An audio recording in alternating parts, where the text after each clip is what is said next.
Put your hand down. This isn't remedial math. Mr. Hollander capped the marker and stepped aside from the whiteboard. Let's give someone who actually belongs in this class a shot. Laughter stirred behind Chanel Tyson, but she stood and walked to the board without a word. She uncapped the marker and solved the equation. 5 precise steps, no hesitation. Mr. Hollander's jaw clenched. His smile vanished. You must have seen that online, he snapped. That doesn't mean you understood it. Chanel stepped back, the marker still in her hand. He stared at the solution, the one he couldn't deny, and felt control slipping from his grip. He had tried to put her in her place, only to expose his own. And now every student in that room saw exactly who was out of their depth. Before continuing, comment where in the world you are watching from, and make sure to subscribe, because tomorrow's story is one you can't miss. Chanel sat in her usual spot, near the back of Mr. Hollander's AP Calculus class, her pencil moving steadily across her notebook as she worked through the complex equation.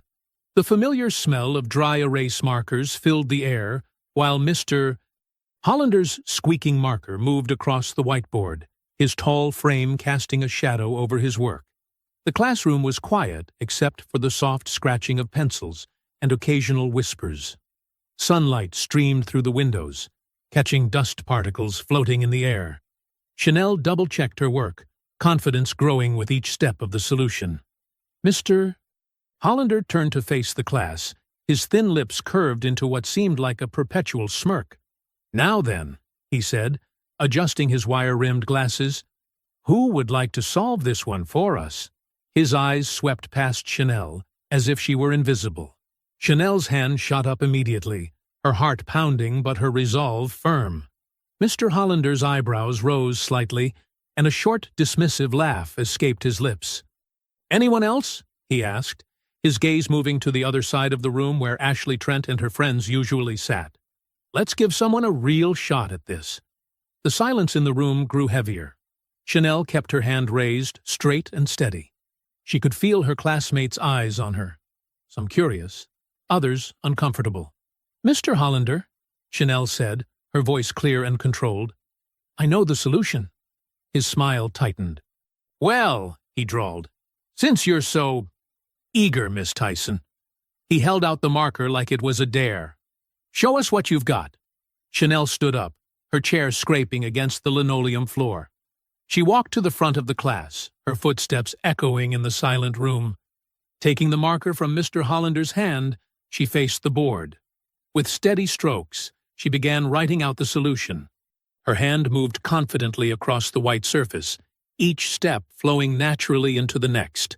She could feel Mr. Hollander's presence behind her, could practically sense his scrutiny intensifying with each correct step she took. When she finished, she capped the marker and turned around. The solution was perfect. Every step clearly shown, the final answer circled neatly at the bottom. The class remained silent, but now there was a different quality to it, a mixture of surprise and admiration. Mr. Hollander's face had transformed. His usual smug expression had hardened into something cold and tight, like a mask about to crack. His jaw clenched visibly as he glanced at her work. You may sit down, he said curtly, not acknowledging her solution. He quickly erased her work and moved on to the next problem as if nothing had happened. As Chanel walked back to her seat, she caught snippets of whispered conversations. Did you see his face? She didn't make a single mistake. I can't believe she actually did it. The rest of the class passed in a blur. When the bell rang, Chanel gathered her books, ready to head to her next class. But Mr. Hollander's voice cut through the shuffling of departing students. Miss Tyson, a moment. She approached his desk, where he was writing on a pink slip of paper. Without looking up, he held it out to her. For disrupting class? Chanel stared at the detention slip in disbelief. Disrupting class? But I just answered the question you asked. Your attitude was confrontational and inappropriate, he replied smoothly, finally looking up at her. His eyes were cold behind his glasses. You'll serve detention after school today. But that's all, Miss Tyson.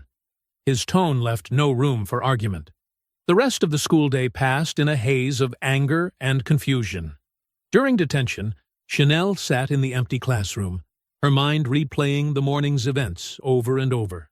When she finally got home, the sun was setting, casting long shadows through the kitchen windows. Her mother was already home from her early shift at the hospital, stirring a pot of pasta sauce on the stove.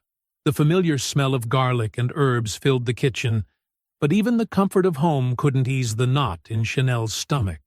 "You're late," Wanda said, turning to face her daughter. Her expression shifted as she noticed Chanel's face. "What happened?" Chanel dropped her backpack on a kitchen chair and sank into another. "Mr. Hollander gave me detention today." "Detention? You?" Wanda wiped her hands on a dish towel and sat down across from her daughter. "What for?" "For solving a calculus problem correctly," Chanel said, her voice tight with frustration. She explained what had happened in class, the equation, Mr. Hollander's dismissive laugh, her perfect solution, and his reaction. Wanda's fork, loaded with pasta she'd been about to taste, stopped halfway to her mouth. "He gave you detention for being right?" Morning sunlight slanted through the detention room's dusty windows, casting long shadows across the empty desks. Chanel sat alone, her calculus textbook open before her, pencil moving steadily across her notebook. The quiet scratch of lead on paper mixed with the soft swishing sounds of Mr. Rhodes's broom in the hallway outside. From beyond the detention room door came the sharp staccato of heels on linoleum and Ashley Trent's distinctive laugh. "Oh my God, you should have seen his face when I told him I didn't study." More giggles echoed through the hall. Chanel's pencil paused mid-equation as Ashley's voice carried through the thin walls. "Mr. Hollander totally loves me. He's like so easy to work with." Mr. Rhodes's methodical sweeping brought him closer to the detention room door. His weathered face appeared briefly in the window, eyes meeting Chanel's for a moment before he moved on. The bell rang, forcing Chanel to pack up her things and head to AP Calculus. Her stomach tightened as she entered Mr. Hollander's classroom. He stood at his desk, a stack of graded tests in his hands, that familiar smirk playing at his lips. "Pop quiz results," Mr. Hollander announced, pacing between the rows. "Most of you performed adequately." His gaze lingered on Chanel for a moment before he turned to Ashley. "Miss Trent, would you like to review problem 3 for the class?" Ashley twirled a strand of blonde hair around her finger, her designer bracelet catching the fluorescent light. Okay." She squinted at the problem. "So, like, you take the derivative first?" "Not quite," Mr. Hollander said, his tone gentler than anything Chanel had ever heard from him. "Try again." "Oh, you do that chain rule thing?" Ashley's voice lifted at the end, making it sound like a question. "Almost," Mr. Hollander encouraged. "Anyone else want to help Miss Trent?" Several hands shot up, but Chanel kept hers firmly in her lap. She watched as Ashley fumbled through 3 more wrong answers, each met with Mr. Hollander's patient guidance, rather than the sharp criticism he usually deployed. As the class ended and students began filing out, Chanel deliberately took her time packing up. She bent down to tie her shoe, staying out of sight behind a desk. Mr. Hollander's voice dropped to a whisper. "Ashley, about your test performance." "I know, I'm sorry." Ashley's voice dripped with practiced remorse. "I tried really hard this time." "Stop by later," Mr. Hollander murmured. "We'll help you adjust that test score. Can't have our STARS student falling behind, can we?" Chanel's blood ran cold. She waited until Ashley's designer boots had clicked their way out of the classroom before emerging from her hiding spot. Through the classroom window, she could see Ashley's satisfied smile as she joined her friends in the hallway. During lunch, Chanel made her way to Principal Lowe's office.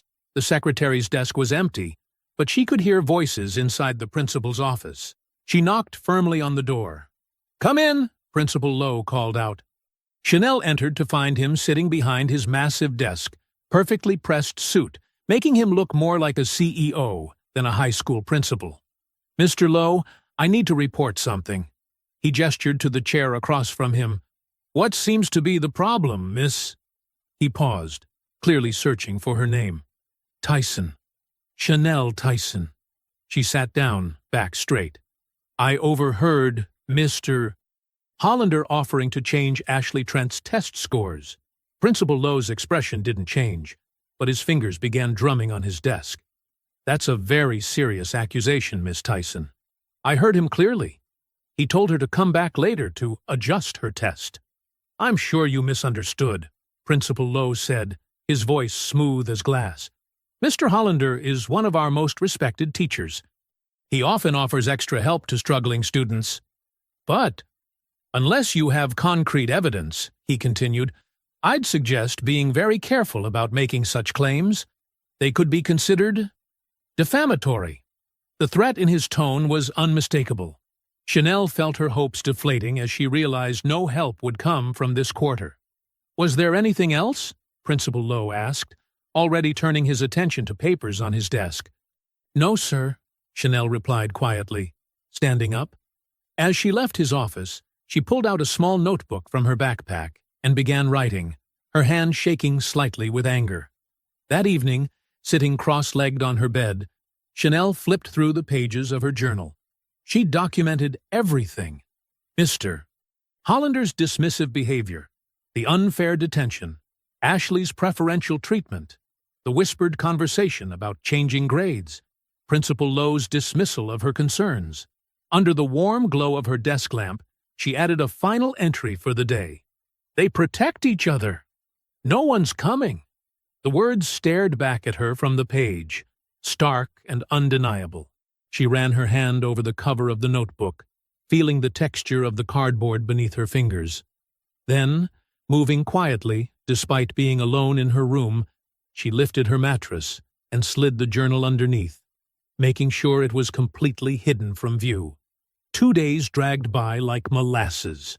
Chanel kept her head down in AP Calculus, watching Ashley flutter her eyelashes at Mr. Hollander while getting extra help after every class. The unfairness of it all sat in her stomach like a stone. The afternoon bell had just rung when Mr. Rhodes's voice caught her attention. Miss Tyson? He stood in the empty hallway, leaning on his mop. Got a minute? Chanel nodded, clutching her backpack strap.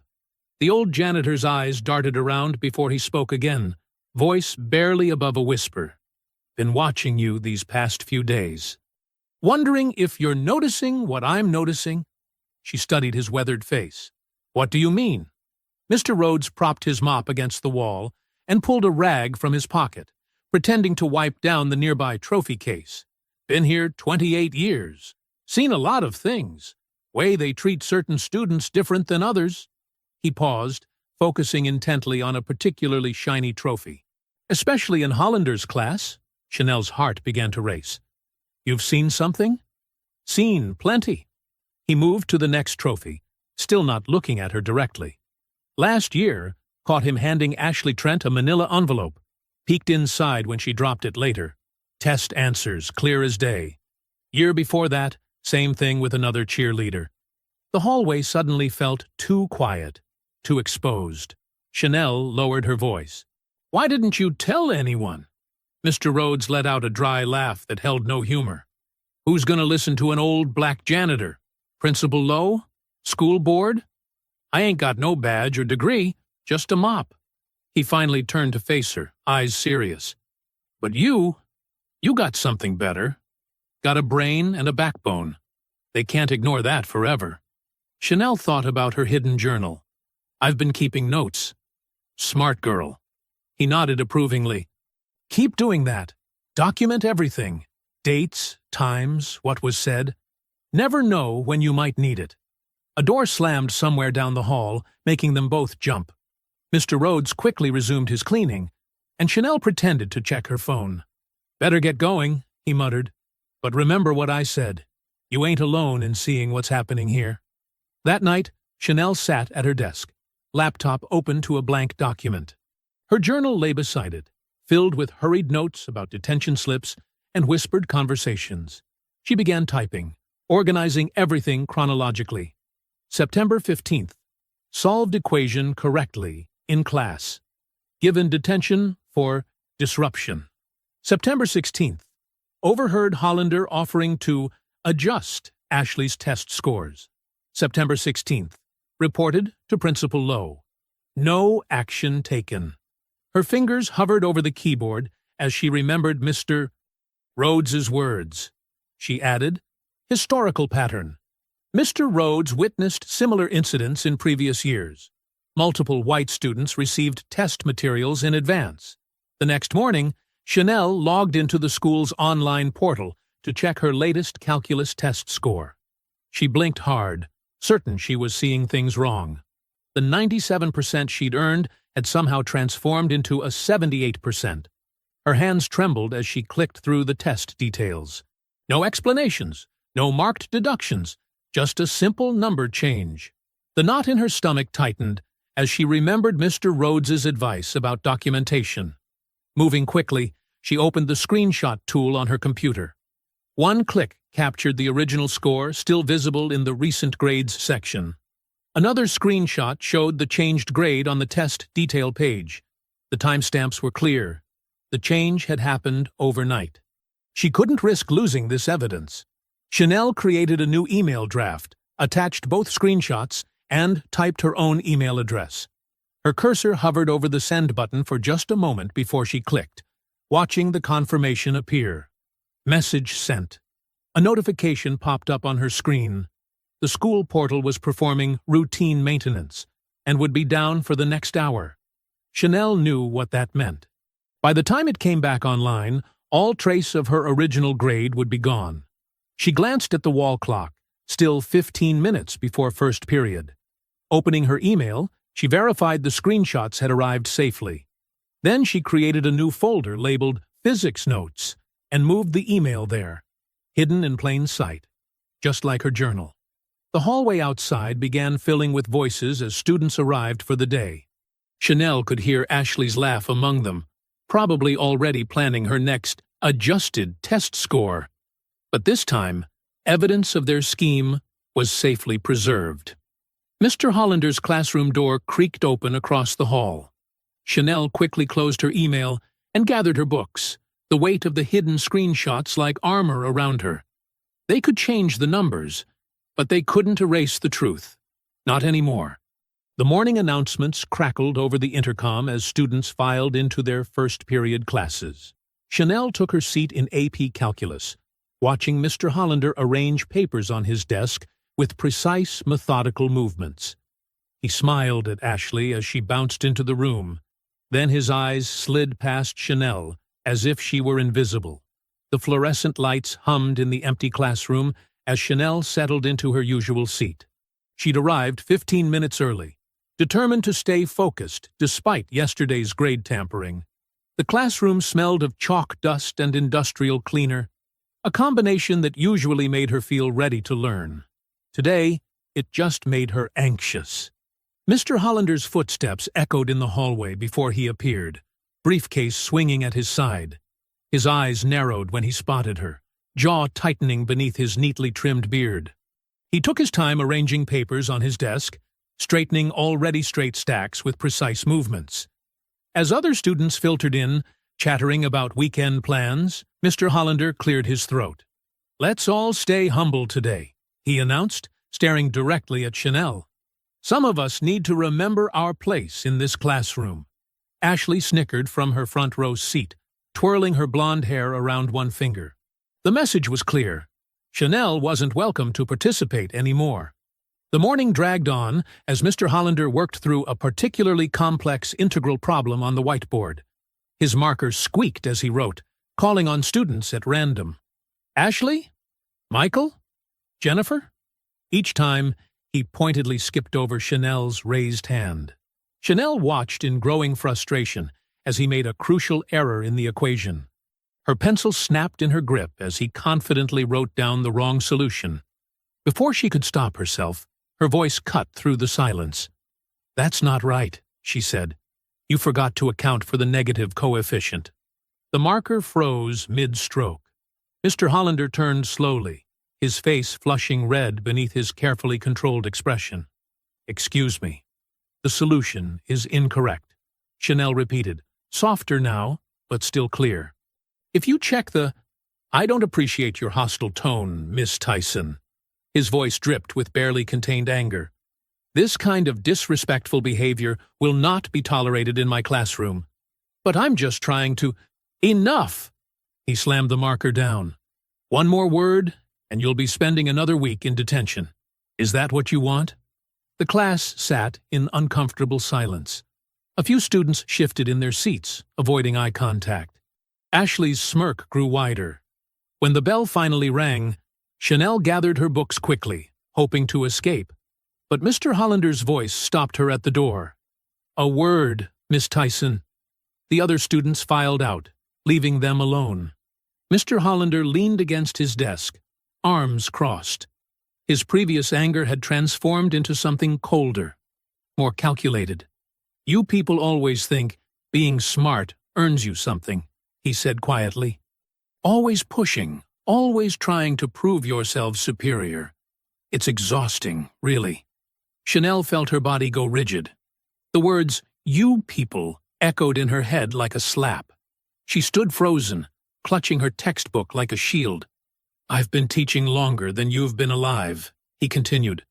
I know how to handle students who don't understand their proper place. Don't make this harder than it needs to be. The hallway had never seemed so far away. Chanel managed a small nod before escaping, her heart pounding against her ribs. She barely remembered the rest of her classes, the words, you people, playing on repeat in her mind. That evening, Chanel sat at the kitchen table while her mother heated up leftover lasagna. The words tumbled out between shaky breaths as she recounted what happened. Wanda's face hardened as she listened, her nurse's ID badge still hanging around her neck from her day shift. She grabbed the phone immediately, dialing the school's number with sharp jabs of her finger. This is Wanda Tyson, Chanel's mother, she said, her voice calm but steel-edged. I'm calling about Mr. Hollander's inappropriate behavior today. Chanel could hear Principal Lowe's muffled voice through the receiver, making excuses. Her mother's expression grew darker. What do you mean there's no record? Wanda demanded. My daughter was there. She heard every word. Another pause. So you're saying she's lying? The conversation continued for several minutes, going nowhere. Finally, Wanda hung up, her hands gripping the kitchen counter until her knuckles went white. They're covering for him, she said finally, claiming there's no record of any misconduct. Said it's your word against his. She turned to face Chanel, determination replacing anger in her eyes. We need to be smarter about this. Document everything from now on, every word, every interaction. We'll give them no excuses, no way to twist this around. Chanel nodded, pulling out her phone. Her hands shook slightly as she searched the App Store, finding a voice recorder with good reviews. The installation took only moments. In her bedroom later that night, she practiced activating the recorder through her jacket pocket. Click, record, stop. Click, record, stop. The movements became automatic, muscle memory taking over. She played back the test recordings, making sure the audio was clear even through fabric. You people, Mr. Hollander's voice echoed in her memory. Next time, she'd be ready. Next time, there would be proof. Chanel's fingers trembled as she pressed record on her phone, tucking it carefully into her jacket pocket.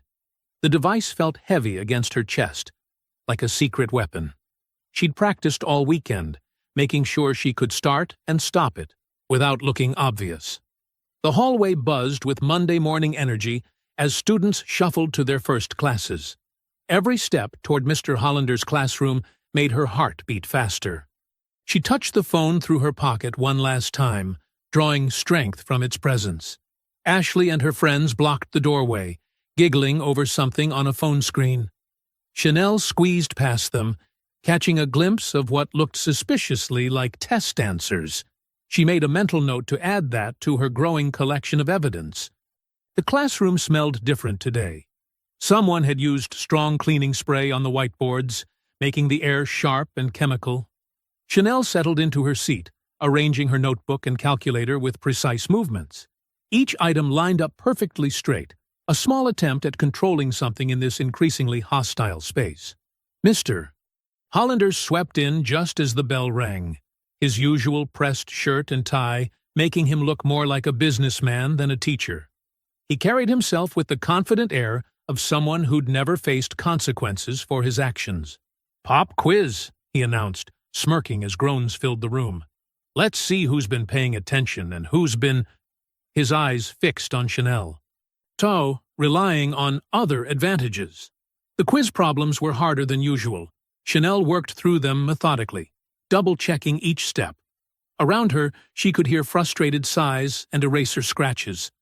Ashley kept glancing at her phone under the desk. "Time's up," Mr. Hollander called after 20 minutes. He collected the papers, making a show of shuffling them. "Though I suppose some of you might need extra time. The school board does love their special accommodations these days." A few students laughed nervously. Chanel kept her face neutral, even as anger burned in her chest. The phone pressed against her ribs, capturing every word.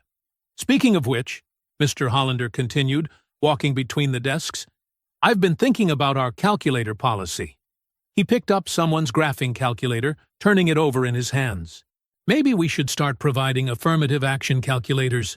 You know, the kind that give certain students—" He paused for effect, glancing at Chanel.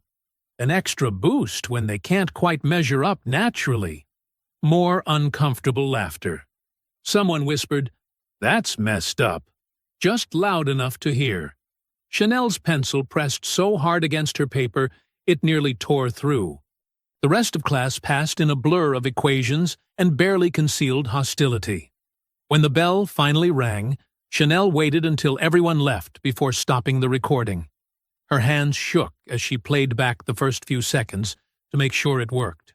After school, she met Darnell Briggs at their usual spot, the old picnic tables behind the gym where security cameras didn't reach. He'd graduated last year, or should have, before the school expelled him for academic dishonesty that everyone knew he hadn't committed. Darnell looked exactly like she remembered, tall and lanky in his worn jean jacket, with eyes that had seen too much too young. He'd been the top student in computer science before they pushed him out. "Let's hear it," he said without preamble. Chanel played the recording. Darnell's expression darkened with each snide comment, each coded phrase dripping with prejudice. When it finished, he was silent for a long moment, staring at the brick wall behind her. "This school hasn't changed," he finally said, his voice tight with suppressed anger. "Same games, different players. You know you're next if you don't protect yourself, right?" "I know." Chanel pulled out her notebook, showing him her detailed timeline of events. "I've been documenting everything." Darnell nodded approvingly. "Good start, but we need more. Times, dates, witnesses, every grade change, every lost assignment, every time he helps white students cheat. Build it like a legal case, because that's what it might become. You think it could go that far?" "They destroyed my future over nothing," Darnell said flatly. "Killed my college chances, my internship offers, everything. Don't let them do it to you, too." They spent the next hour planning. Darnell showed her how to back up recordings to secure cloud storage, how to document metadata that proved when files were created. His fingers flew over her phone screen, setting up encrypted folders and backup systems. "Your word against his isn't enough," he explained. "They'll say you're being oversensitive, playing the race card. But data? Numbers? That's harder to ignore." The sun was setting by the time they finished, casting long shadows across the empty school grounds. Chanel's phone now had 3 different backup systems and a folder full of documentation templates. Back home, she transferred everything to her computer, then locked her phone in her desk drawer. The recording felt like a loaded gun, powerful but dangerous if mishandled. She had to be smart about this, strategic. One wrong move, and she'd end up like Darnell, pushed out and powerless. Standing in her quiet bedroom, surrounded by the math books and academic awards that marked her as a target, Chanel whispered to herself, "I'm not going anywhere." Her voice was steady, certain. She'd earned her place in that classroom, and no one, Not even Mr. Hollander would take it from her. The afternoon sun cast long shadows through Hollow Brook High's empty hallways. Most students had left for the day, but Chanel lingered, pretending to need extra help with a problem set. She'd noticed a pattern. Ashley always stayed late on Thursdays, and not for studying. Chanel's footsteps echoed against the worn linoleum as she approached the math lab. The sound of hushed voices made her pause. She pressed herself against the wall, heart pounding. Through the small window in the door, she could see Mr. Hollander and Ashley inside. They stood close together near his desk, Ashley twirling her blonde hair while Mr. Hollander reached into his briefcase. The fluorescent lights made everything look harsh and artificial. Chanel slowly pulled out her phone, making sure the sound was off. "You've been doing so well lately," Mr. Hollander said, his voice carrying through the thin door. "It would be a shame to see your grades slip now." Ashley giggled, the sound grating against Chanel's ears. "I just want to keep my spot as first in class. Colleges look at that stuff, you know?" "Of course they do." Mr. Hollander pulled out a manila envelope sealed with tape. "These will keep you right where you belong. Just remember our arrangement. Discretion is key." Chanel's fingers trembled as she positioned her phone. The glass was dirty, but the image was clear enough. Mr. Hollander handing Ashley the envelope, both their faces visible. She took several photos in quick succession, careful to capture the exchange from different angles. "Thanks, Mr. H," Ashley said, stuffing the envelope into her designer backpack. "You're literally the best teacher ever." Chanel's stomach churned at the fake sweetness in Ashley's voice. She quickly ducked around the corner as they moved toward the door, her heart hammering so loud she was sure they'd hear it. "Remember," Mr. Hollander's voice grew serious, "if anyone asks, you were getting extra help with derivatives." Their footsteps faded down the hallway. Chanel waited until she couldn't hear them anymore before pulling out her phone again. Her hands shook as she texted the photos to Darnell. "Got proof," she typed. "Clear shot of both faces, plus envelope exchange." His response came immediately. "Holy shit. Don't delete anything. Come to my place now." 20 minutes later, Chanel sat at Darnell's kitchen table, both of them hunched over her phone. The house smelled like coffee and old books. Darnell's mom was an English teacher at another school, and every surface held stacks of novels and papers. "This is exactly what we needed," Darnell said, examining the photos. "But we need more. A pattern, not just one incident." "Mr. Rhodes might help," Chanel suggested. "He sees everything that happens in that school." "The janitor?" Darnell nodded slowly. "Smart. He's got access to the whole building, and nobody pays attention to him." They spent the next hour planning. Darnell showed her how to set up an anonymous email account through a secure server. They created a detailed schedule of Ashley's tutoring sessions and Mr. Hollander's free periods. "We need to be careful," Darnell warned. "One mistake, and they'll bury this faster than they buried my case." The next morning, Chanel arrived early to find Mr. Rhodes. He was in the main hallway, methodically mopping the floor in long, even strokes. His gray uniform blended into the walls, making him nearly invisible, exactly what they needed. "Mr. Rhodes," she said quietly, "can we talk?" He glanced around before leading her to the supply closet. The small space smelled of cleaning products and old dust. "About yesterday?" he asked. "I saw them too." Chanel blinked in surprise. "You did?" "Been watching that snake for years," Rhodes said, his voice bitter. "Always Thursday afternoons. Always sealed envelopes. Would you help us?" Chanel explained their plan to document everything. Rhodes leaned on his mop handle, considering. "Been waiting 20 years for someone brave enough to take him down." He nodded slowly. "I'll keep watch. Let you know when they're meeting." Over the next few days, they built their case. Mr. Rhodes texted Chanel whenever he spotted suspicious meetings. She photographed more envelope exchanges, recorded conversations through open doors, documented every instance of favoritism and discrimination. Darnell helped organize everything into a clear timeline, adding his own experience from the previous year. They gathered testimonies from other students who'd been targeted, each one adding another piece to the puzzle. By Thursday night, they had enough. Chanel sat at her desk, staring at the encrypted email they'd prepared for the school board. Everything was attached: photos, recordings, testimonies, grade records showing suspicious patterns of changes. "Just hit send," Darnell encouraged over the phone. "No turning back now." Chanel took a deep breath and clicked the button. The email disappeared into cyberspace, carrying years of secrets with it. She tried to sleep that night but couldn't. Every few minutes, she checked her phone, wondering if anyone had seen the evidence yet. Around midnight, a notification lit up her screen. A breaking news alert from the local station. Breaking news: allegations of systemic cheating and grade fixing at Hollowbrook High School. The headline glowed in the darkness of her room. Below it, a grainy version of one of her photos showed Mr. Hollander handing something to Ashley. The story was already spreading, picking up momentum like a boulder rolling downhill. Chanel stared at her phone, her heart racing. The truth was out there now, impossible to ignore or hide. Whatever happened next, there was no going back. The morning air crackled with tension as Chanel walked into Hollowbrook High. Students clustered in tight groups, their voices dropping to whispers as she passed. Through the main entrance windows, she saw news vans parked along the curb, reporters standing with microphones at the ready. Inside, the usual morning routine had shattered.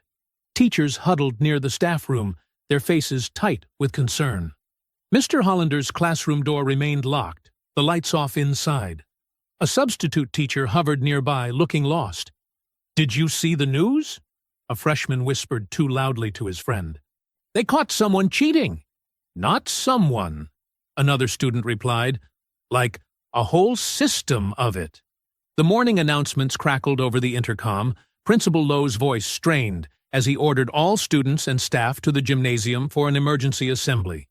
The halls filled with the sound of shuffling feet and nervous chatter. Chanel found a spot in the bleachers near the back, watching as Ashley entered with her cheerleader friends. Gone was her usual confident strut. Instead, Ashley's face was pale, her hands fidgeting with her phone. She kept glancing at the gym doors as if expecting Mr. Hollander to walk in. Principal Lowe stepped up to the microphone, his usual smooth demeanor showing cracks. His tie was slightly crooked, and sweat beaded on his forehead under the fluorescent lights. "Good morning, Hollowbrook family," he began, his voice echoing. "As many of you may have seen in the news, serious allegations have been made regarding academic integrity at our school. I want to assure you that we are taking these claims very seriously." The gym hummed with whispered conversations. Lowe cleared his throat loudly. "One staff member has been placed on administrative leave pending a full investigation." His eyes swept across the crowd. "I want to emphasize that these are only allegations at this point. Nothing has been proven." Ashley's phone slipped from her trembling hands, clattering on the bleachers. Several students turned to look at her. She quickly snatched it up, her cheeks flushing red. "We pride ourselves on academic excellence here at Hollowbrook," Lowe continued.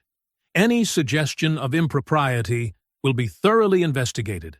However, we must not let these allegations distract us from our daily pursuit of education." Chanel noticed Mr. Rhodes at the back of the gym, leaning on his mop. Their eyes met briefly, and he gave her an almost imperceptible nod. After the assembly, Chanel headed to her locker. A yellow envelope was stuck through the vent slots. Inside, she found an official invitation to represent Hollowbrook High at the State Mathematics Championship. Her perfect GPA and outstanding performance in AP Calculus had earned her the spot. She stared at the invitation, emotions warring inside her. This was what she'd worked for, a chance to prove herself on a bigger stage. But now, with everything happening, it felt complicated. During lunch, Ashley's usual table was oddly quiet. The cheerleader sat alone, picking at her food, jumping every time someone walked past. When she noticed Chanel looking, Ashley's face twisted into a snarl before she quickly gathered her things and fled the cafeteria. That evening, Chanel sat at her kitchen table studying the competition details while her mother prepared dinner. The rhythmic sound of Wanda's knife chopping vegetables provided a steady backdrop to her thoughts. "Made the news today," Wanda said, not looking up from her cutting board. "Your principal's face was all over Channel 5. He tried to make it sound like nothing," Chanel replied, turning a page in the competition packet. "Like it was just a small problem they'd fix quietly." Wanda set down her knife, wiping her hands on a dish towel. "Baby, you need to listen to me carefully." She sat down across from Chanel, her nurse's scrubs still on from her day shift. "This isn't over. Men like Hollander and Lowe, they don't just accept defeat. They'll come back meaner than before." "I got invited to the state math competition," Chanel said, sliding the invitation across the table. Wanda picked it up, reading it carefully. "This is good news, but you watch your back. They'll be looking for any excuse to discredit you now." "I'm going to win it," Chanel said firmly. "No tricks, no help, just me and the math.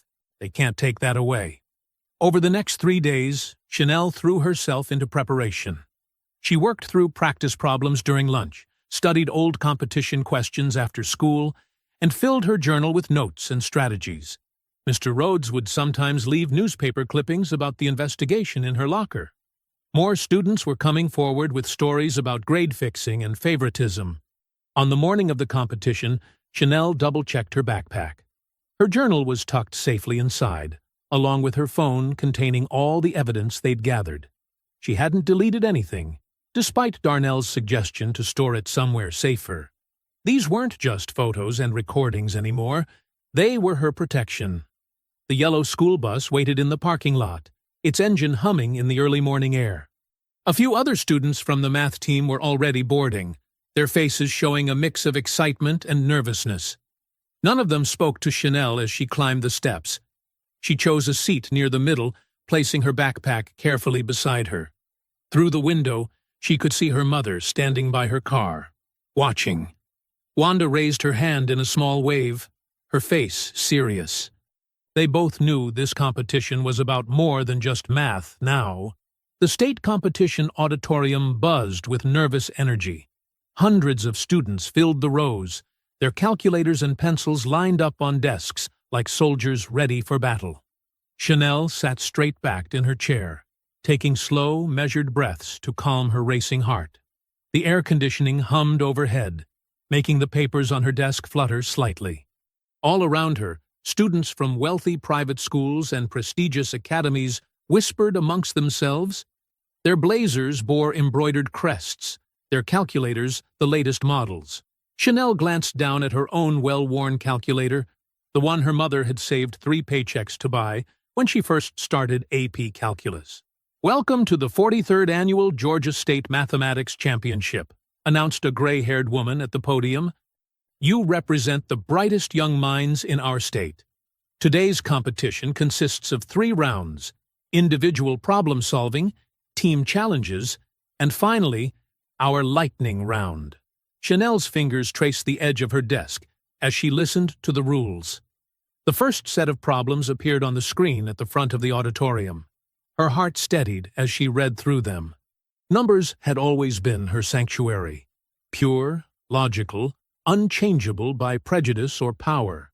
The first round flew by in a blur of equations and formulas. Chanel's pencil moved steadily across her paper, each solution flowing naturally into the next. While others around her erased frantically or chewed their pencils, she maintained her rhythm. These problems weren't just numbers to her. They were stepping stones to something bigger. During the team round, she was paired with students from other schools.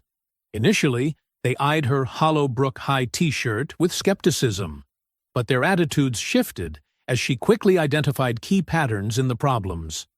One boy from a private academy in Atlanta actually whistled when she solved a particularly complex integration problem in half the expected time. "Where did you learn to do that?" he asked, genuine admiration in his voice. "I just see it," Chanel replied quietly, already moving on to the next equation.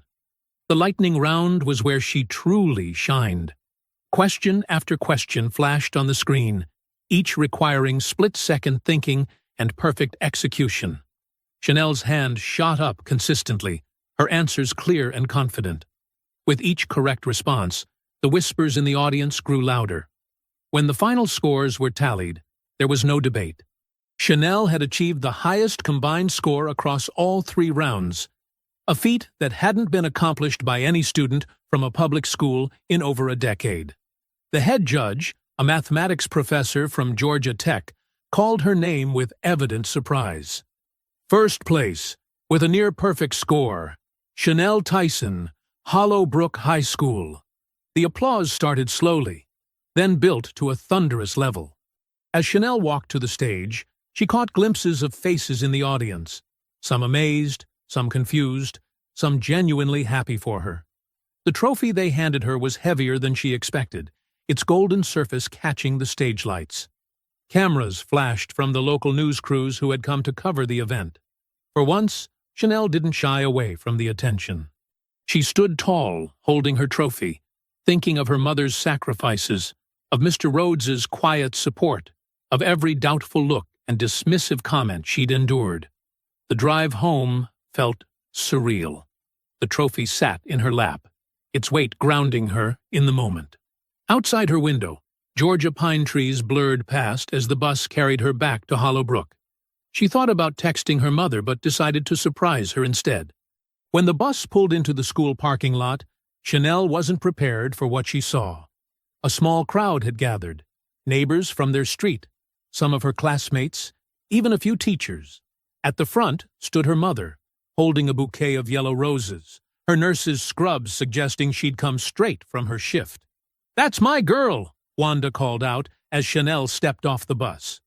Her voice carried that special mix of pride and fierceness that only mothers can achieve. "That's my baby." The neighbors clapped and cheered. Mrs. Jackson from 2 doors down had brought her famous lemon cake. Mr. Washington, who ran the corner store where Chanel bought her school supplies, beamed with grandfatherly pride. For the first time since she could remember, Chanel felt truly seen in her own community. "You did this on your own merit," Wanda whispered as she hugged her daughter. "No one can take that away from you." They celebrated at home that evening, the trophy placed proudly on their small mantel, the house filled with the warmth of well-wishers and the smell of home-cooked food. Chanel sat on their worn couch, watching her mother laugh with the neighbors, feeling a deep sense of peace settle over her. As the sky darkened and guests began to leave, Chanel helped her mother clean up the paper plates and cups. The yellow roses sat in a vase on their kitchen table, a bright splash of color against their modest surroundings. "I know what this means to you," Wanda said softly as they worked. "But more importantly, I know what it means for every kid coming up behind you." Chanel nodded, understanding the weight of her victory. She wasn't just a student who won a math competition, she was proof that talent and determination could break through barriers. At 10:42 p.m., just as she was getting ready for bed, her phone buzzed. The school's number flashed on the screen, followed by a message that made her stomach drop. "Urgent. We need to talk about your score discrepancies. Please report to the office tomorrow morning." The fluorescent lights buzzed overhead as Chanel pushed open the heavy door to the main office. Her footsteps echoed against the linoleum floor, each step feeling like she was walking through molasses. Principal Lowe sat behind his massive oak desk, flanked by 2 stern-faced board members in dark suits. Their expressions were as cold as the air conditioning that blasted through the vents. "Miss Tyson, please sit down." Principal Lowe gestured to the small chair in front of his desk, making her feel like a child about to be scolded. His usual smooth smile was replaced by what looked like rehearsed concern. Chanel's competition trophy glinted mockingly from a side table, where it had been displayed just yesterday. Now it seemed to mock her, its golden surface dulled under the harsh office lighting. "We've received some troubling information," the female board member began, her voice clipped and precise. She wore a pearl necklace that she kept touching nervously. "An anonymous source has provided evidence suggesting irregularities in your competition performance." Chanel's chest tightened. "What kind of irregularities?" Principal Lowe cleared his throat, shuffling papers on his desk without actually looking at them. The tip suggests you had access to the competition problems beforehand. There are also concerns about your sudden improvement in performance compared to your recent test scores. My recent scores? Chanel's voice cracked. The ones Mr. Hollander changed? The male board member's eyebrows shot up. That's a serious accusation, young lady. One that's been thoroughly investigated and dismissed. Chanel felt heat rising in her face. But I have proof. What we have, Principal Lowe cut her off, is concrete evidence that your competition scores are statistically improbable given your academic history. He slid a graph across the desk. It showed her grades over the past semester, including the artificially lowered ones. The competition score stood out like a mountain peak among valleys. This isn't right. Chanel's hands trembled as she tried to pull up the saved screenshots on her phone. I can show you my original grades. That won't be necessary, the female board member interrupted. The competition board has already made their decision. Your award is being revoked. The words hit Chanel like physical blows. Each syllable knocked more air from her lungs. Furthermore, Principal Lowe continued, his voice taking on an almost sympathetic tone that made it worse, we're required to flag your transcript for academic dishonesty. You'll be suspended pending a full disciplinary hearing. Chanel sat perfectly still, her mind racing through calculations like it always did when she was stressed. The probability of this happening right after her victory. The timing of the anonymous tip. The convenient graph showing doctored grades. My mother needs to be here, she managed to say. We've already called her, Principal Lowe replied. She's on her way. In the meantime, please surrender your phone and any other electronic devices. 20 minutes later, Wanda Tyson burst through the office door like a hurricane in nursing scrubs. Her eyes blazed as she took in the scene. Her daughter, small and silent in the chair, the administrators arranged like a tribunal. What is this? Wanda demanded, moving to stand behind Chanel's chair. Her hand came to rest protectively on her daughter's shoulder. They repeated their accusations, showing Wanda the same graphs and citing the same anonymous source. With each word, Chanel felt her mother's grip tighten on her shoulder. So let me get this straight. Wanda's voice was deadly quiet. My daughter wins fair and square, embarrasses some people who didn't expect it, and suddenly there's an anonymous tip? And you're using grades that we know were tampered with as evidence? Mrs. Tyson, Principal Lowe started, we understand this is upsetting. Upsetting? Wanda laughed, but there was no humor in it. No, sir. Upsetting is working a double shift. This is criminal. They left the office with a suspension notice and a hearing date. Chanel's phone remained confiscated, her locker sealed for investigation. The trophy sat abandoned on the side table, already gathering dust. In the parking lot, they found Mr. Rhodes waiting by their car. His weathered face was creased with worry. They're trying to bury it all, he said quietly, looking over his shoulder. This morning, they had me clear out Mr. Hollander's whole office. Files, computer, everything gone. Wanda's jaw clenched. They planned this. The second she won that competition, they had to take her down. Mr. Rhodes agreed. Can't have their whole system exposed. They drove home in tense silence, but their phones started ringing as soon as they walked through the door. Darnell had already heard and came rushing over. They can't erase the truth if you still have it, he insisted, pacing their small living room. We made copies of everything, remember? The recordings, the screenshots, all of it. But Chanel barely heard him. She sat on the couch, staring at nothing, feeling the weight of every dismissive look, every misunderstanding, every let's give someone else a chance, crushing down on her. Later that evening, she stood alone in the school hallway, having convinced the security guard to let her get some books from her locker. The honor board hung on the wall nearby, a pristine white surface with carefully printed names in black and gold. Where her name had been yesterday, there was now just a blank space, carefully painted over. Chanel stood there in the empty hallway, her hands curled into fists at her sides. Her whole body trembled with silent rage as she stared at that blank space, that erasure, that attempt to make her disappear. The fluorescent lights hummed overhead, casting harsh shadows on the wall, and she felt the fury build in her chest, like a mathematical equation reaching its inevitable conclusion. The morning sun barely pierced through the heavy clouds as Wanda Tyson rushed to her car, dark circles under her eyes betraying her sleepless night. Her nursing uniform was slightly wrinkled, something that never happened, and her usually neat hair was hastily pulled back. Empty coffee cups littered her desk at home, surrounding her laptop where dozens of drafted emails to lawyers and news outlets waited to be sent. She fumbled with her keys, hands shaking from too much caffeine and too little rest. Her phone buzzed. Another email from another civil rights attorney. "Thank you for your inquiry, but our caseload is currently full." The hospital corridors felt different that morning. Whispers followed her, colleagues averting their eyes. By the nurses' station, Dr. Harrison Walsh, who also sat on the hospital board, gestured her into his office. "Wanda, please close the door," he said, not looking up from his papers. His voice carried that artificial concern that reminded her of Principal Lowe. "There are some concerns about your recent activities." Wanda stood straight, her exhaustion momentarily forgotten. "My activities?"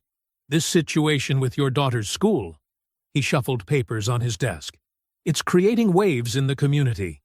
Several board members are worried about potential negative publicity affecting the hospital. My daughter was wrongly accused. Your performance review is coming up," he cut in smoothly. 15 years of excellent service. It would be a shame to see that record questioned. The threat hung in the air like smoke. Wanda's hands clenched into fists behind her back. "Are you threatening my job because I'm defending my daughter? I'm suggesting you consider the bigger picture." He finally looked up, his expression carefully neutral. These things have a way of affecting everyone involved. Meanwhile, across town, Chanel walked through Hollowbrook High's empty halls, a security guard trailing behind her like she was a criminal. Her footsteps echoed against the lockers. Students peeked through classroom windows, whispering behind their hands. Her locker stood open, already half-emptied by the administration's investigation. As she reached for her remaining books, a familiar voice floated from the math lab across the hall. Mr. Hollander was back, teaching as if nothing had happened. His smug tone carried through the door as he praised Ashley's latest improvement. Chanel's hands trembled as she shoved notebooks into her backpack. The security guard checked his watch impatiently. "Miss Tyson." Mr. Rhodes's quiet voice made her jump. He stood at the end of the hall, mop in hand, pretending to clean. His eyes darted to the security guard. "Would you help me move some boxes before you go?" "For the recycling?" The guard sighed but followed them to the janitor's closet. Mr. Rhodes disappeared inside and emerged with a small cardboard box. "Mind helping me carry this to the dumpster?" he asked the guard. "Miss Tyson can gather her things. Won't be but a minute." The guard hesitated, then nodded, following Mr. Rhodes around the corner.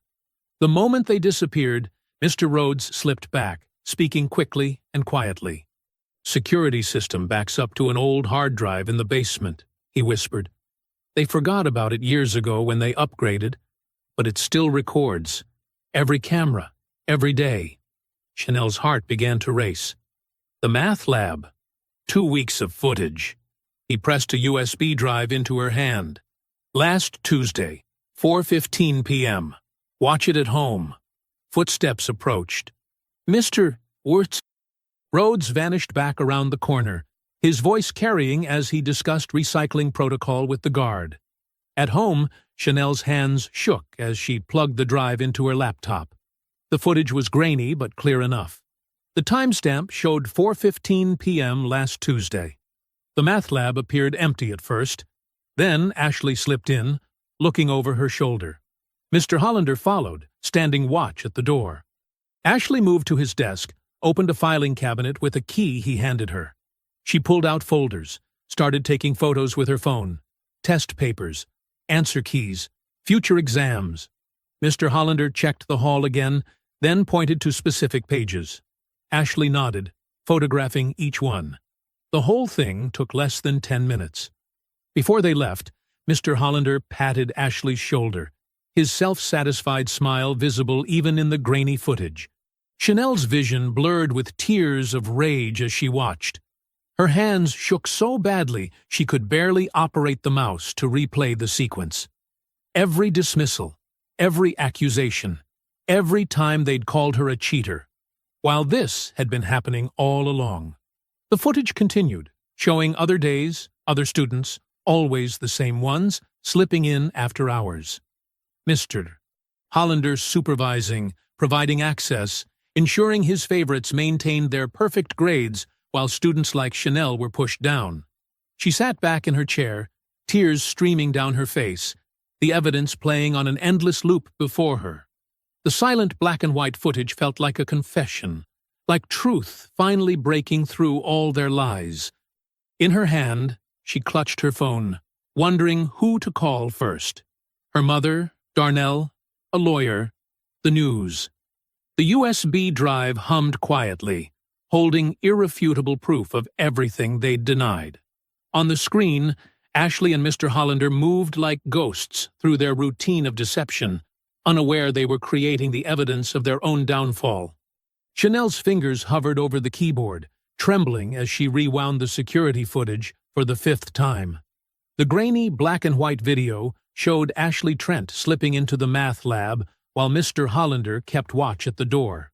The timestamp in the corner blinked steadily. 4:15 p.m. They never thought anyone would look here, Mr. Rhodes said quietly, his weathered hands resting on the back of his chair in the cramped maintenance office. Ancient computer monitors hummed around them, gathering dust, but still faithfully recording everything. They installed the new system up front, but this old one kept running. Been recording every day for years. Chanel watched Ashley flip through the exam folders with practiced ease, her phone camera flashing as she photographed page after page. Mr. Hollander's smug expression was clear, even in the grainy footage, as he pointed out specific sections to copy. The maintenance office door creaked open, and Darnell slipped in, closing it carefully behind him. His eyes widened at the footage playing on the screen. "Man, they got sloppy," he muttered, leaning in closer. "Look at the dates." He pointed to the timestamp information. "That's the day before your calculus midterm, the one they accused you of cheating on." Chanel pulled up her documented timeline, comparing dates. They match perfectly. Every time Ashley got a perfect score, there's footage of her in the lab the day before. Mr. Rhodes retrieved several blank USB drives from his desk drawer.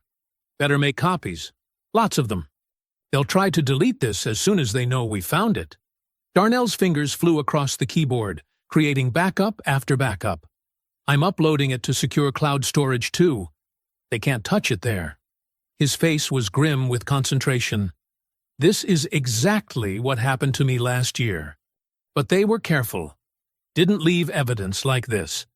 The afternoon light faded to evening as they worked, carefully documenting and saving everything. The door opened again, and Wanda entered, still in her nursing scrubs, looking exhausted but determined. "Sorry I'm late," she said, setting down her bag. "Had to finish my shift without looking suspicious." She glanced at Dr. Walsh's earlier threat, but straightened her shoulders. "My old colleague from Atlanta Memorial gave me a number. Civil rights attorney who specializes in education discrimination cases." Chanel turned the monitor so her mother could see. "Mom, look at this." Wanda watched in silence as the footage played, her expression hardening. When it finished, she pulled out her phone and dialed immediately. "Yes, this is Wanda Tyson," she said into the phone, her voice steady and professional. "I need to speak with attorney Marcus James. It's regarding systematic academic discrimination at Hollowbrook High School." She paused, listening. "Yes, we have video evidence. Multiple incidents." While Wanda spoke with the lawyer's office, Darnell finished creating the last backup. "Cloud upload's complete," he reported. "I've got it stored on 3 different secure servers." Mr. Rhodes nodded approvingly. "They can't bury this one." Through the small basement window, they could see students leaving after-school activities. Word had begun to spread. whispered conversations about proof, about video footage, about justice finally coming. Several students slowed as they passed the maintenance office, trying to peek in. Wanda ended her call, her expression focused.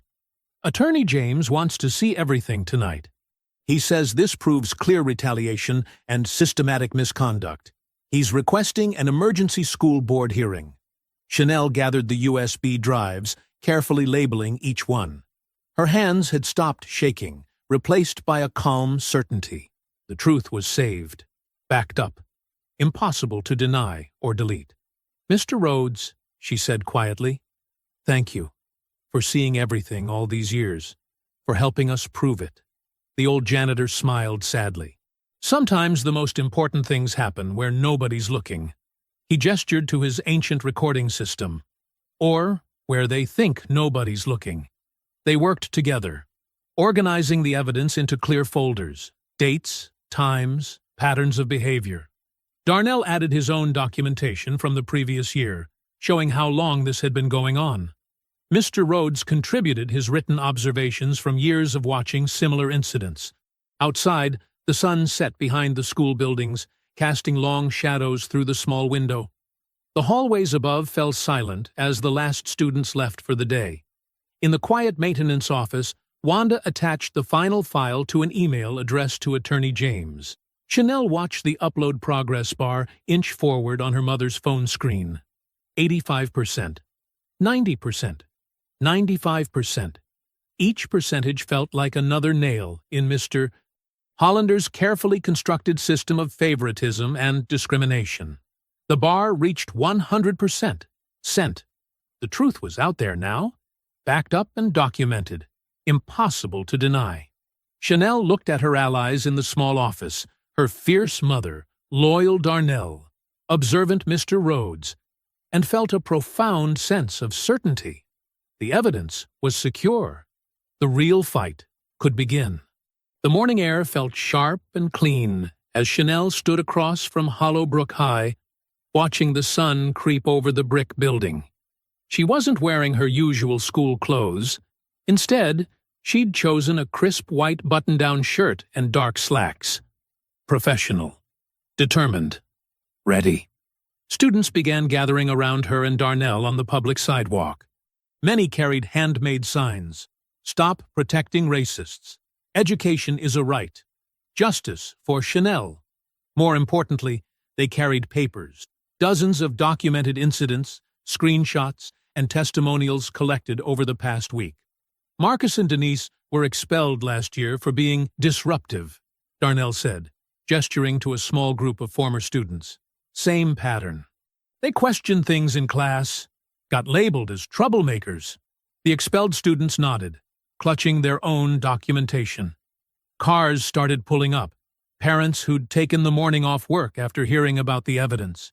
Many wore their work uniforms, nurses like Wanda, mechanics, store managers, all standing together with their children. The crowd grew steadily, but remained calm and organized. Wanda moved through the gathering, speaking quietly with small groups. "We have security footage," she explained to a cluster of concerned mothers. "Multiple incidents of exam theft, grade manipulation, targeted harassment, all documented." Her voice was steady, professional. The same voice she used when explaining serious matters to patients' families. At 7:45 a.m., the first bell rang inside the school. Students began filing through the main entrance as usual, but this time, something was different. As each student passed through the doors, they checked their phones, reading messages that had circulated all night. Principal Lowe stood in the lobby, his usual smooth smile looking strained as he greeted incoming students. "Good morning, good morning," he called out, watching the growing crowd across the street with visible concern. At exactly 8 a.m., the second bell rang. For 3 long seconds, nothing happened. Then, the front doors burst open. Students poured out, first in dozens, then in hundreds. Some were crying. Others walked with heads held high. Many joined the gathering crowd, while others simply sat on the front steps, refusing to enter their first-period classes. "This is an unauthorized assembly," Principal Lowe's voice crackled over the outdoor speakers. All students must return to... The sound of news vans pulling up drowned out his words.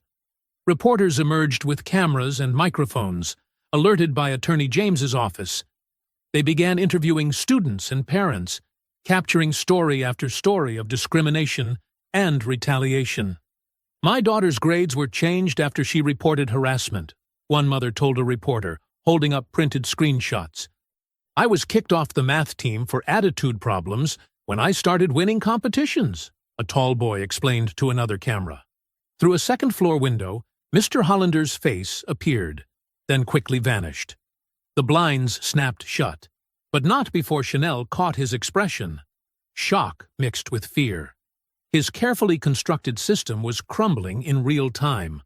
More parents arrived, including some of Ashley's friends' families, looking confused and angry as they read through copies of the evidence being distributed. The crowd now filled the entire block. "This is a peaceful demonstration," Wanda announced clearly, her voice carrying across the gathering. "We are exercising our right to protest systematic discrimination. We have evidence. We have witnesses.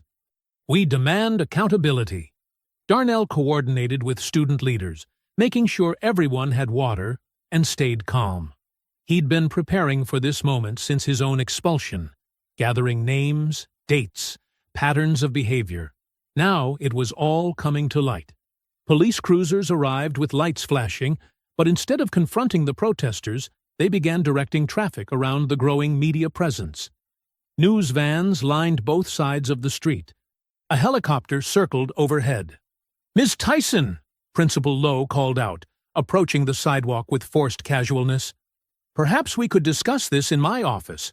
I assure you everything is under review." "No more private meetings," Wanda replied firmly. "No more reviews behind closed doors. This happens in public now." More students continued joining the crowd. Ashley stood frozen at the top of the front steps, watching her classmates leave. Her face shifted from confusion to dawning horror as she realized how many people knew what had happened in the math lab. Teachers appeared in windows, some looking concerned, others nodding in silent support. Mr. Rhodes stood in the doorway, quietly observing everything, his years of careful watching finally validated. The morning sun climbed higher, illuminating the scene. Hundreds of students, parents, and community members standing together, sharing stories of injustice finally brought to light. News crews captured it all. The signs, the tears, the determination. Chanel stood with her mother, watching as more police arrived to manage traffic and ensure everyone's safety. She felt simultaneously small and enormous.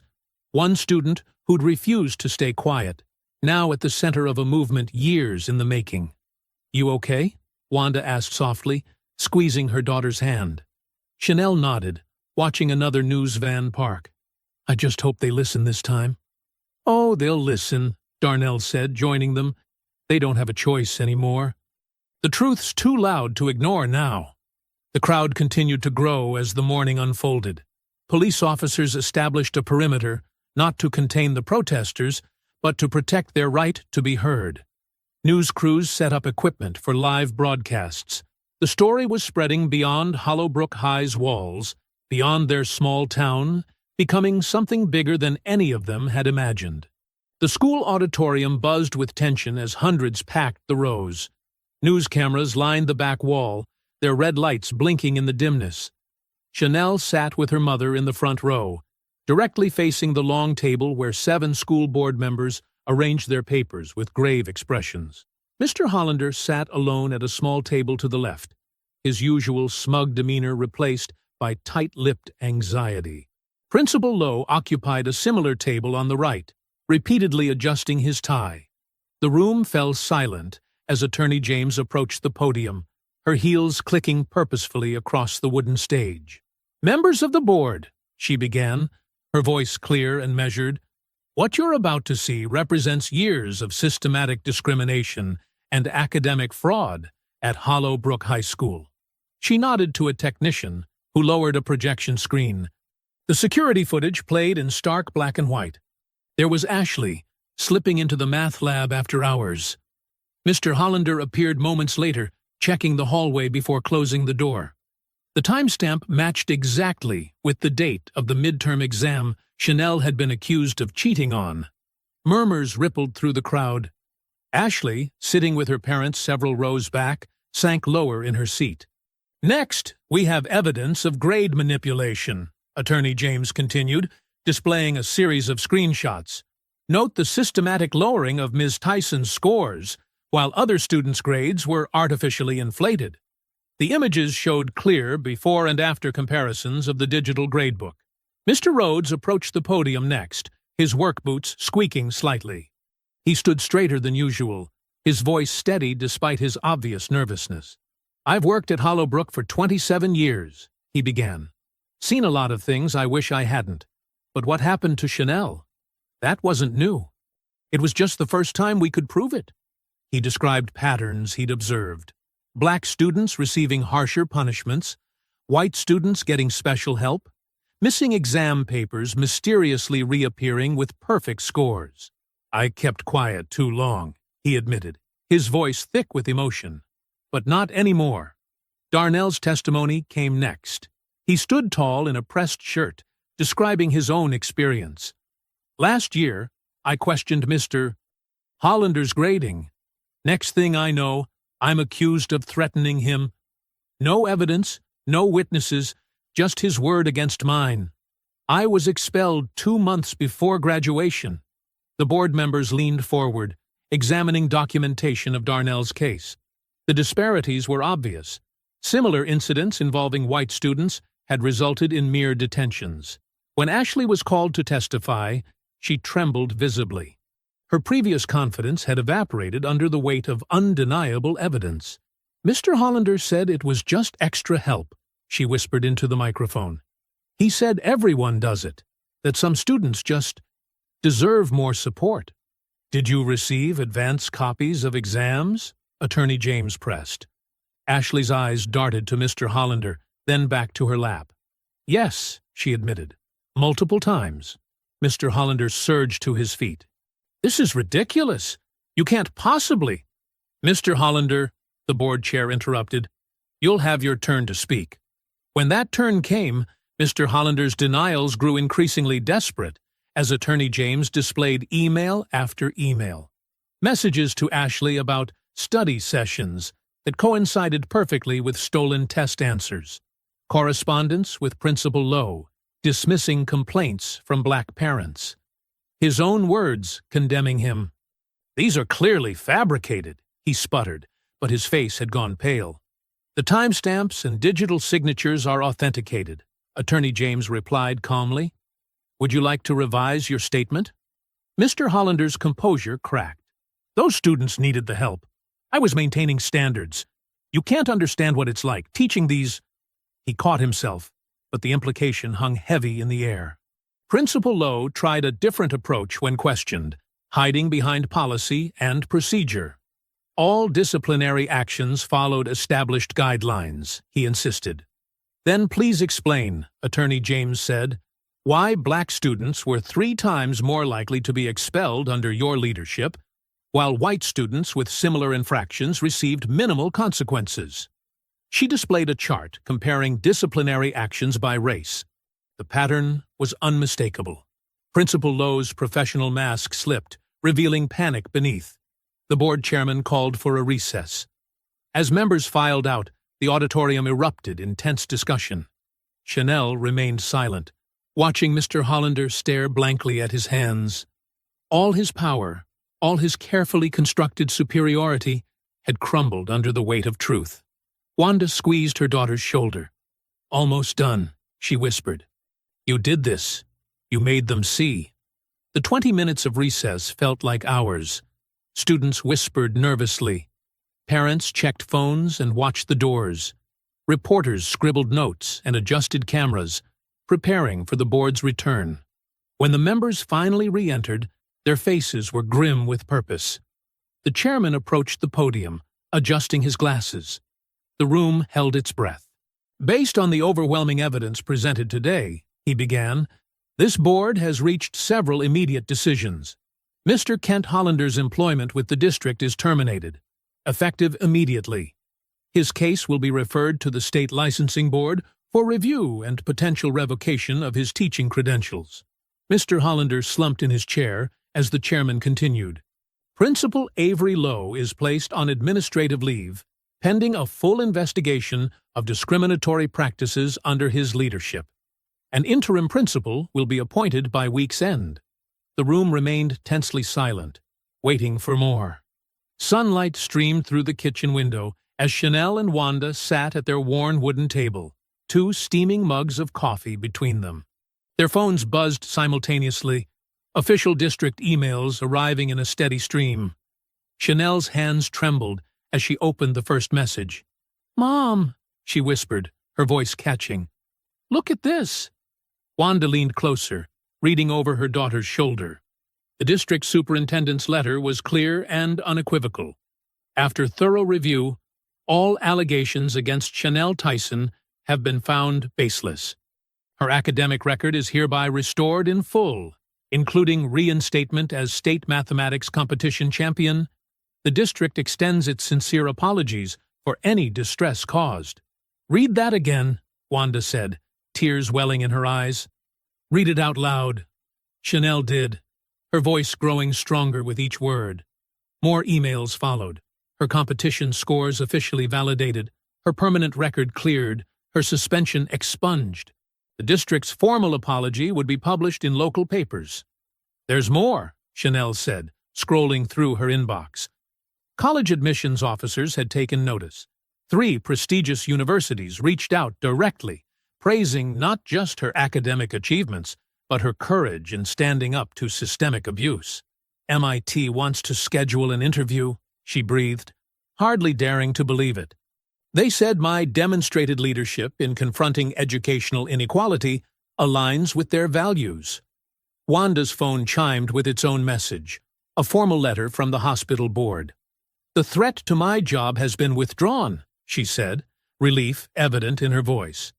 "They're actually apologizing for any inappropriate pressure applied by board members." The morning news played quietly on their small kitchen TV. A reporter stood outside Hollowbrook High, speaking into a microphone. "In a shocking development, systematic academic fraud and racial discrimination have been exposed at this local high school, thanks to the courage of one student whistleblower." Chanel's yearbook photo appeared on screen, alongside quotes from the school board hearing. The reporter continued. 17-year-old Chanel Tyson gathered evidence over months, documenting a pattern of discrimination that led to multiple staff dismissals and a district-wide investigation. "Turn it up," Wanda said, reaching for the remote. The news segment included clips from student interviews. "She stood up when nobody else would," one senior said. Everyone knew stuff was wrong, but Chanel actually proved it. Another email notification popped up on Chanel's phone. This one made her pause. "It's about Ashley," she said quietly. The message detailed the final disciplinary decisions. Ashley Trent was expelled for academic dishonesty, her college acceptance letters rescinded, the evidence of her repeated cheating with Mr. Dewey. Hollander's assistance was deemed overwhelming and inexcusable. "Good," Wanda said firmly. "Actions have consequences." Chanel sat back in her chair, feeling the weight of the past months finally beginning to lift. Her phone kept buzzing. Messages from classmates, social media notifications, more emails from colleges and educational organizations. "I need a minute," she said, pushing back from the table. She walked to her bedroom, where her competition trophy sat in a cardboard box, waiting to be restored to its rightful place. Carefully, she lifted it out. The golden figure seemed to shine brighter now, its victory untainted by false accusations. She placed it on her shelf, right next to the notebook where she'd documented everything. Every slight, every grade change, every discriminatory comment. The evidence journal sat beside it, its pages filled with dated entries, screenshots, and transcribed recordings. What had started as self-protection had become something much larger, proof that the truth, carefully gathered and bravely presented, could overcome even the most entrenched injustice. Wanda appeared in the doorway, holding a fresh cup of coffee. You know what I'm proudest of? She asked, watching her daughter arrange the display. Not just that you won, but how you won. You didn't get loud or angry. You got smart. You gathered evidence. You built a case nobody could ignore. Chanel ran her fingers along the spine of her journal. I almost gave up so many times, she admitted. When they suspended me, when they tried to ruin your job. But you didn't, Wanda reminded her. You kept going. And now look. She gestured to Chanel's phone, still lighting up with notifications. Those colleges see exactly who you are. Not just smart, but strong. That's worth more than any trophy. Another email arrived, this one from the State Education Department. They were launching a broader investigation into similar patterns at other schools, citing Chanel's evidence as a model for documentation. Your story's bigger than Hollowbrook now, Wanda said softly. You've opened doors for other students to speak up. Chanel adjusted the trophy one last time, making sure it stood perfectly straight. Next to her journals and files, it wasn't just a symbol of mathematical achievement anymore.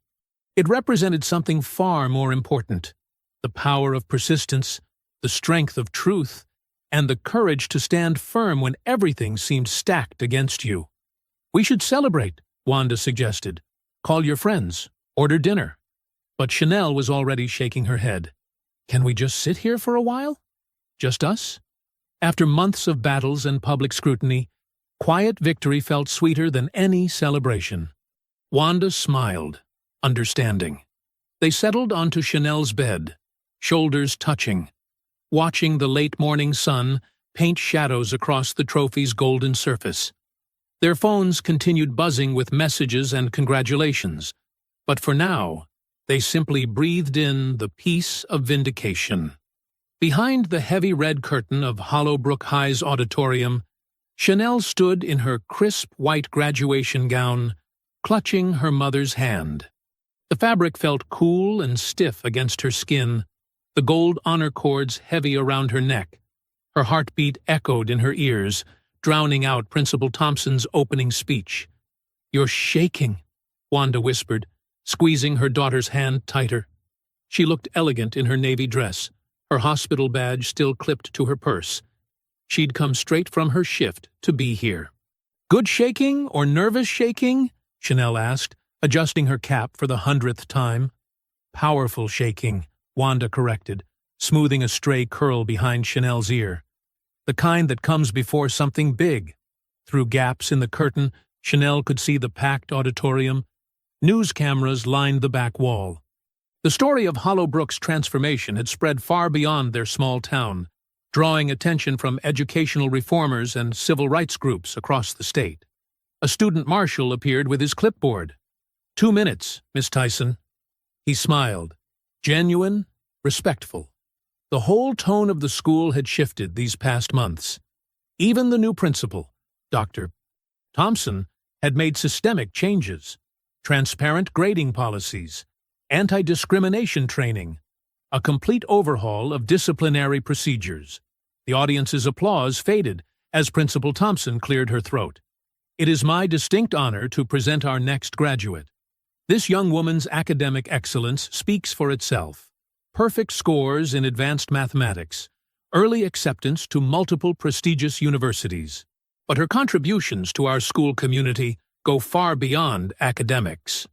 Chanel's grip tightened on her mother's hand. Through unwavering courage and dedication to truth, she exposed injustices that had gone unchallenged for too long. Her actions led to vital reforms that will benefit students for generations to come. Ladies and gentlemen, please welcome to the stage Chanel Marie Tyson. The audience erupted. As Chanel stepped through the curtain, the entire assembly rose to their feet. The thunderous applause washed over her like a wave. Camera flashes sparkled through the air. Near the back, she spotted Darnell standing tall beside Mr. Rhodes. The old janitor had traded his gray work suit for a pressed black jacket. They both beamed with pride. Darnell raised his fist slightly, their old signal of solidarity. Walking across the stage, Chanel's mind flashed back to that first day in calculus, when she'd dared to raise her hand. How far they'd all come since then. The maple floorboards creaked beneath her feet, the same stage where the school board had heard her evidence, where truth had finally prevailed. Principal Thompson's handshake was warm and genuine as she presented Chanel's diploma. "Congratulations," she said into the microphone, then added more quietly, "Thank you for making us better." After returning to her seat, Chanel watched the remaining graduates cross the stage. Each step felt like victory, not just for her, but for everyone who'd been silenced before. When the ceremony concluded, the audience surged forward. But one figure reached her first. A tall woman in a tailored suit. "Miss Tyson," she said, extending her hand. "I'm Dr. Lauren Martinez from MIT's admissions office. I wanted to deliver this personally." She handed Chanel an envelope bearing the university seal. "Your full scholarship confirmation, as promised. We're honored to welcome you this fall." Chanel's fingers trembled as she opened the letter. The words blurred through happy tears. Full academic scholarship. Housing stipend. Research opportunities? "Thank you," she managed to say. But Dr. Martinez shook her head. "Thank you, Miss Tyson.